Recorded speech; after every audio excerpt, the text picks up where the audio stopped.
Hello everybody, कैसे हैं आप सभी लोग। I hope everybody is doing well. तो आज के इस वीडियो में हम सभी लोग, आज का ये वीडियो जो होने वाला है ये नॉर्मल पर्सन के लिए नहीं बल्कि दृष्टिबाधित पर्सन के लिए, नहीं ब्लाइंड पर्सन के लिए होने वाला है। जिनको नहीं दिखता उनके लिए होने वाला है। देखिए इसमें क्या लिखा हुआ है, प्रमुखता से लिखा हुआ है। इसका मेन जो हेडिंग है वो है कि विकलांग होने के कारण नौकरी हाथ से छूट जाए, इस तरह की गलती नहीं होनी चाहिए।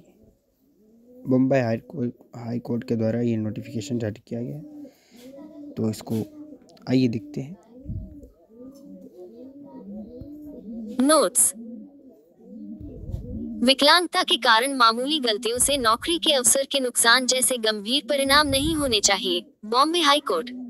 बॉम्बे हाई कोर्ट ने कहा है कि अभ्यर्थियों की दिव्यांगता के कारण होने वाली त्रुटियों को दूर करने से इनकार करना समानता के सिद्धांत का उल्लंघन है और नियोक्ताओं को ये सुनिश्चित करना चाहिए कि ऐसी छोटी मोटी गलतियों से नौकरी के अवसर को ही हाथ से नहीं धोना पड़े। न्यायमूर्ति नितिन जामदार और न्यायमूर्ति एम सथाई की खंडपीठ ने 31 वर्षीय नेत्रहीन महिला की रेलवे में एक पद के लिए उम्मीदवारी रद्द करने के फैसले को रद्द कर दिया, जिसने अपने आवेदन में गलती से गलत जन्म वर्ष दर्ज कर दिया था। दृष्टिबाधित व्यक्ति अपनी हानि के कारण टाइपिंग की त्रुटियां कर सकते हैं या दूसरों पर भरोसा करने की आवश्यकता हो सकती है। उनकी विकलांगता से उपजी इन त्रुटियों के परिणामस्वरूप नियोक्ताओं द्वारा भेदभाव या अनुचित व्यवहार नहीं होना चाहिए। आवेदनों को खारिज करना और फिर इन त्रुटियों के कारण उचित समय के भीतर भी गलतियों को सुधारने से इनकार करना समानता के सिद्धांत का उल्लंघन होगा। अदालत ने आगे कहा कि विकलांगों के लिए कानून केवल कानून की किताब में नहीं रहना चाहिए और विकलांग व्यक्तियों की विशिष्ट आवश्यकताओं के अनुरूप उचित आवास प्रक्रियाओं के अनुरूप बनाया जाना चाहिए।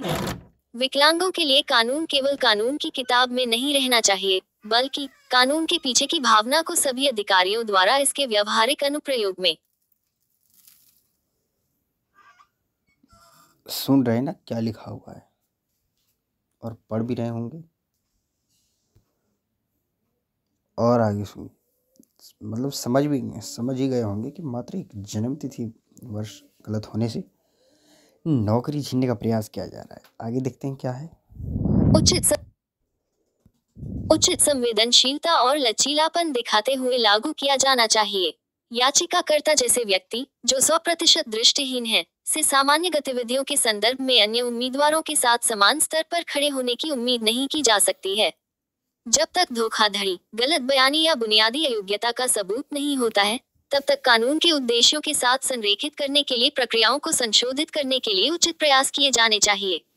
अदालत ने रद्द करने को चुनौती देने वाली उनकी रिट याचिका को स्वीकार कर लिया और रेलवे भर्ती सेल आरआरसी को 6 सप्ताह के भीतर उनकी उम्मीदवारी की प्रक्रिया शुरू करने का निर्देश दिया। 100% दृष्टिबाधित महिला शांता दिगंबर सोनावने ने बेंचमार्क दिव्यांग श्रेणी के तहत सहायक के पद के लिए आवेदन किया है। उनकी अर्जी में उनकी जन्मतिथि 10 जनवरी 1993 की जगह 10 जनवरी 1992 बताई गई है। सफलतापूर्वक परीक्षा उत्तीर्ण करने और दस्तावेज सत्यापन के लिए कॉल प्राप्त करने के बावजूद उसे पूरक दस्तावेज सत्यापन के दौरान अस्वीकृति का सामना करना पड़ा जब उसने अपने अद्यतन आधार कार्ड के साथ त्रुटि को सुधारने का प्रयास किया।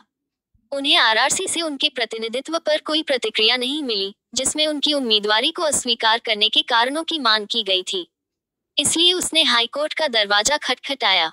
उसने दावा किया कि खुद दृष्टिबाधित होने के कारण उसने एक इंटरनेट कैफे में फॉर्म भरते समय एक अजनबी की मदद मांगी थी, जिसने अनजाने में गलत जन्मतिथि दर्ज कर दी थी।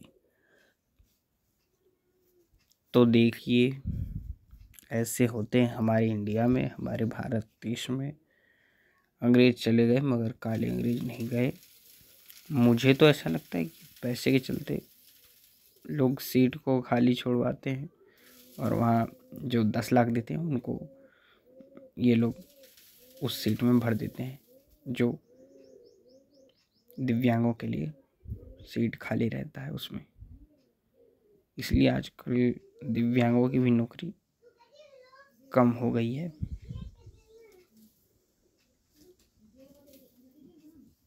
और देखिए आगे क्या लिखा हुआ है। कर दी थी। अगस्त 2023 में कोर्ट ने सहायक के एक पद को अगली सूचना तक खाली रखने का अंतरिम आदेश जारी किया। आरआरसी ने आवेदन की गलत जानकारी और संशोधन अवधि की समाप्ति को अस्वीकृति के आधार के रूप में उद्धृत किया।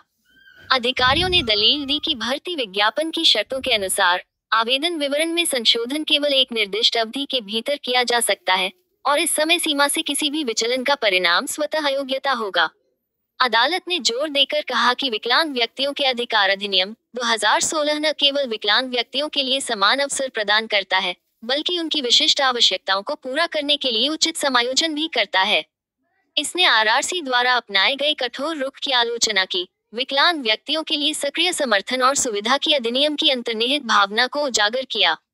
अदालत ने टिप्पणी की कि यह मामला दिखाता है कि प्रशासनिक उदासीनता विकलांग व्यक्तियों का समर्थन करने के लिए कानून के लाभ को कैसे हरा सकती है।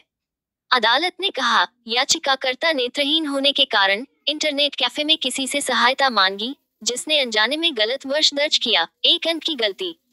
अदालत ने कहा कि याचिकाकर्ता के जन्म के लिए विचार की गई तारीखों के बावजूद वह निर्धारित आयु सीमा के भीतर आती है और उसके पास एक वैध विकलांगता प्रमाण पत्र है, जो पद के लिए उसकी पात्रता को स्थापित करता है। ठीक है, और आगे देख लीजिए।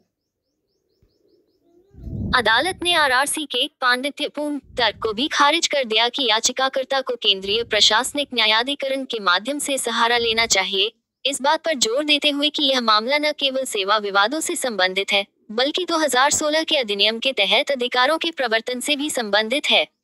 इस प्रकार अदालत ने आरआरसी को 6 सप्ताह के भीतर सोनवने के आवेदन पर कार्रवाई करने का निर्देश दिया। केस नंबर 2023 की रिट याचिका संख्या 10,813। केस टाइटल शांता दिगंबर सोनवने बनाम भारत संघ और अन्य। धन्यवाद। आज की इस वीडियो में इतना ही। मिलते हैं फिर नेक्स्ट वीडियो में। तब तक के लिए शुक्रिया मेरे वीडियो को देखने के लिए। Talk back of.